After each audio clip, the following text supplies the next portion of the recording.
What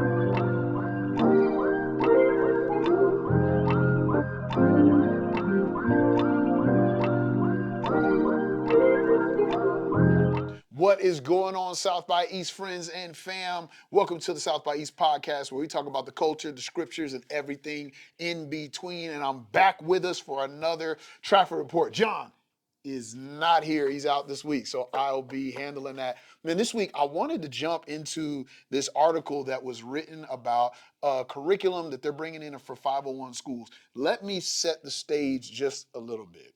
All throughout history, especially in America, or at least I know in America, the epicenters of culture have been twofold: the church and the local schools. Those are places where people gather. Those are the places where your historical values and your beliefs are reinforced. People learn, grow, and meet other people. That's always where those things happen at. Here in our schools, actually all across the country, we've been seeing an epidemic of people not really being able to read, of literacy scores being so low. And let me set the stage. Here in Topeka, at the local elementary and middle school where we're at, only 7% of the student body in the local middle school was proficient in math or ELA, which is language arts. At the elementary school, it was almost the exact same stat. Both of these are being compared to the state being at 31% proficiency in math and ELA. Now, if you ask me, 31% is still really low, but that is what we're looking at. And so I think when you have complex problems, you need complex solutions. And so one of the things that USD 501 is doing, at least for the schools that are on the signature music track, is they're bringing in this new program or this new curriculum called Teach Rock. And there's an article that came out about it. Now I'm going to tell you up front, I spent my own work and time, influences, and resources to get this program brought to Topeka and have a professional development done for free, or not free, but it was covered by someone else for our teachers here. So obviously, I believe in it and I think that it's effective. I don't think that it's a wasteful use of resources, but I know that some of you may disagree with me. So I'm going to try not to make this a commercial, but I am going to give you my perspective of why I think these types of programs are effective and why we need the culture cheat code. So let's read a little bit of this article. You can find this online. This is going to be in the description. And so I'll start here at the top. It says, bomb devastated Liverpool, England, was pictured in a photo. Teresa Cox showed several Topeka USD 501 music educators Friday as she shared a lesson from Teach Rock, a free program coming to their 4 schools. Cox asked why the Beatles, whose members grew up in a bleak post-war environment, would have chosen to play a cover version of Twist and Shout, a song put out in 1962 by the US band the Isley Brothers, whose members were black. She says the social and historical context surrounding Twist and Shout was among topics discussed Friday as Cox introduced a group of USD 501 music educators to the Teach Rock program. What is Teach Rock? Cox travels while working for Teach Rock, a New York City-based educational initiative that incorporates modern music into school curricula. State Senator Patrick Schmidt, D. Topeka, is acquainted with people involved with Teach Rock and helped Topeka Public Schools get this going in terms of offering the program, said Chris Reynolds, the coordinator of fine arts for USD 501. Teach Rock was created by the Rock and Roll Forever Foundation, a nonprofit group funded by Stevie Van Zandt, a member of Bruce Springsteen's E Street Band, who also played a character on HBO's The Sopranos. From the Beatles to Beyonce, from kindergarten to AP history, in the classroom or remotely, Teach Rock offers meaningful lesson plans, all at no cost to teachers, students, and families, inspiring deeper learning and understanding through the power of music. Now, I know that some of you can read the full article in our description, but I know that some of you are saying, Braille, who cares about Stevie Van Zandt if our kids can't read and they can't do math? Why is this important? And I'm going to tell you why. Let me start with a few other stats. Let me show you a few other stats. 44% of students in America report being consistently sad, lonely, or despondent. In other words, depressed. 22% of students struggle with suicidal ideation. This is in teens. And 10% of those teens, according to the CDC, will attempt to commit suicide before they graduate high school. We're not only dealing with an epidemic when it comes to academia, but also when it comes to mental health. So, how are those two things connected? Let me say this. Um, there are a few aspects of programs like Teach Rock that I think are so effective for our local schools. And one is what I call the culture cheat code, borrowing from my brother Samuel L. Jackson a little bit. When I was in the eighth grade, I had a teacher, my English or language arts teacher, would allow me to go home and record on my karaoke machine. I had gotten this karaoke machine when I was younger. My grandma had got me a Yamaha keyboard where I could record things on it, and I would started making beats on this Yamaha keyboard, and I would record into the karaoke machine and start making and records, right? And I asked my teacher, I said, could I record raps of all of our vocab assignments? And she said, yeah. So every week I would take all of the vocabulary assignments and I would write songs. I'd make beats, I'd write songs, I'd record, and I would use all of the vocab things in context in raps, in punchlines, and stories, and all sorts of things. And I would turn in a tape to her every single week. This was this was really important for me. And let me tell you why. For one, her allowing me to do that kept my interest. I I was on track. I used to be tracked by Duke University. From the time I was about in the second grade, I had a full ride scholarship to Duke University.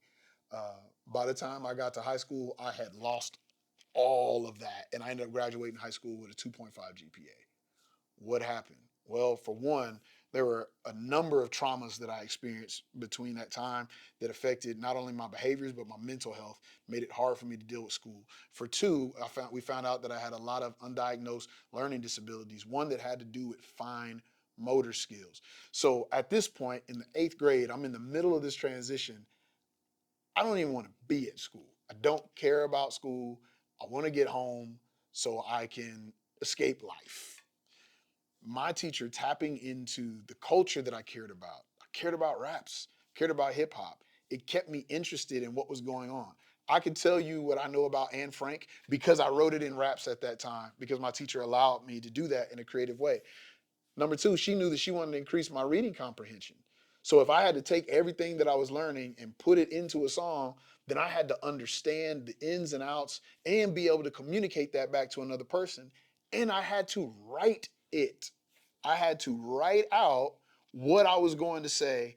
And writing was hard for me. My hands would literally cramp up when I'd write because I just had issues with my fine motor skills. But I would write raps all day long because of how I felt about the culture.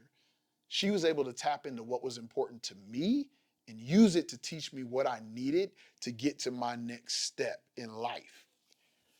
I love this Teach Rock program because when we were there, um, I've never studied the Beatles, but they use it's called See, Think, Wonder method. And so we looked at this picture of Liverpool that had been decimated by the World War. And the first thing we had to do is write in our observations, or we had to say what our observations were. Like, what do you see? We see buildings destroyed. I see cars. I see people. I see a street. I see half of a street. You talk about what you see, and then you make some inferences. All right. Well, what do you think happened here? Well, I think there was war. I think there was probably a bombing. I think that businesses were destroyed. I think you start talking about what you think, and then you start to talk about what you wonder. What do you wonder? And I wonder what it was like for kids going to school. I wonder what it was like to rebuild your business in that time period. I wonder if people struggled to get cars. I wonder how people got around all the rubble, right? And you start thinking through all of those things, and now all of a sudden, a historical event becomes a way to talk about geopolitics. It becomes a way to talk about social emotional connection. It becomes a way to it takes every lesson and integrates it into your life. Then on top of that, we talked about, okay, so coming from this space, what gave birth to the Beatles? Well, the Beatles wanted to live in a better life. They saw right now, they were able to see different records and things coming out of America, and America being in prosperity after the war, whereas Liverpool was destroyed. At least that's what they saw on TV. And so they started listening to American records. Those American records influenced their music. That's what led to them becoming the type of band that they were, right? And so using the music to connect us into the history. You can use that to go into a U.S. history class. You can use that to go into a world history class, and you can make it connect to all the students. And you can do that with any artist. And so we started to see these connections. The other thing is just the diverse perspectives that you get from programs like this. We studied a song from I think it was might have been Puerto Rico. I know I'm misquoting it. It's probably in the article. When you read the article, you'll see it. But as we learned about that culture. We learned about dances from that culture. We learned about history. And then as we broke it down musically, if you didn't know this, music is like 80% math. And as we broke it down musically, we had visual representations of where the beats go. We started talking about fractions and how we break those things down, and then how we integrate those movements into our bodies. And we started talking about different ways that if we did that particular lesson this year, we could do a whole section on that country. It might have been Peru. We could do a whole section on that country, bring that in, incorporate different courses. At the high school level, they do a different festival every year where they talk about different foods from different countries. We can incorporate the high school, bring it in, celebrate different cultures, all while dealing with math, reading, language arts, and history. I think we need a creative way to capture our students' hearts and to help build the skills that might be hard for them. In our community, we have a lot of students with high ACE scores. If you don't know what that means, those are adverse childhood experiences. When people, not even just students, when people suffer great traumas, it takes their WIC, the amount of time they have before they blow up and their brain is no longer able to learn in any given situation, and it shrinks it to here.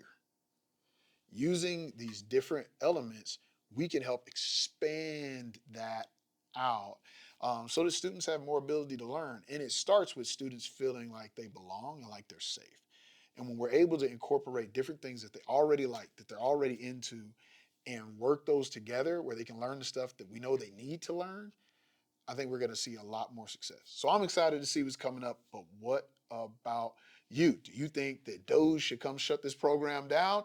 Or do you think, man, this is fantastic and I'm excited to see it and I want to know how I can get involved? Let's talk about it here in the comments. Continue to like, comment, subscribe, and we'll see you next week in the intersection.